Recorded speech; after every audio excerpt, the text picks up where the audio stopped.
હર હર મહાદેવ. કેમ છો બધા? મજામાં? આપણે નાહી ધોઈને થઈ ગયા હતા ત્યાર. પછી કરીવાળીથી આપણે દીવાબત્તી અને મહાદેવને જળ પણ ચડાવી દીધું હતું અને પછી માતાજીને પગે લાગીને પછી બેસી ગયા હતા આપણે શિરાવા માટે. અને શિરાવામાંથી તળેલી રોટલી અને ચા, અને આપણે તમે પણ બધા હાલો શિરાવા માટે. જે આપણે જવાનું હતું કારખાના તરફ, એટલે આપણે કારખાના તરફ હાલતા થઈ ગયા હતા. આપણે જાવી છીએ ગામમાં કામે, એટલે આપણે બેસી ગયા હતા રિક્ષાની અંદર.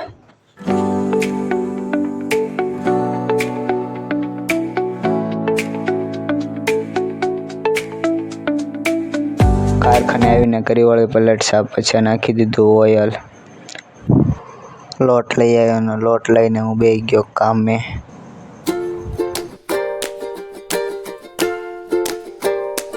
કારખાનેથી આવી ગયા હતા ઘરે. પછી બેન બનાવતી હતી ખીચડી અને ડુંગળી અને ટમેટા સુધારી વાળ્યા હતા અને બટેકા. ખીચડી પછી બનાવી નાખી હતી. પછી મેં અને બેને જમી લીધું. જમીને મેં વિડીયો એડિટિંગ કરી વાળ્યો હતો. તમને બધાને મારો વિડીયો ગમ્યો હોય તો લાઈક અને સબસ્ક્રાઈબ કરવાનું ભૂલતા નહીં. ફરીથી મળીશ તમને નવો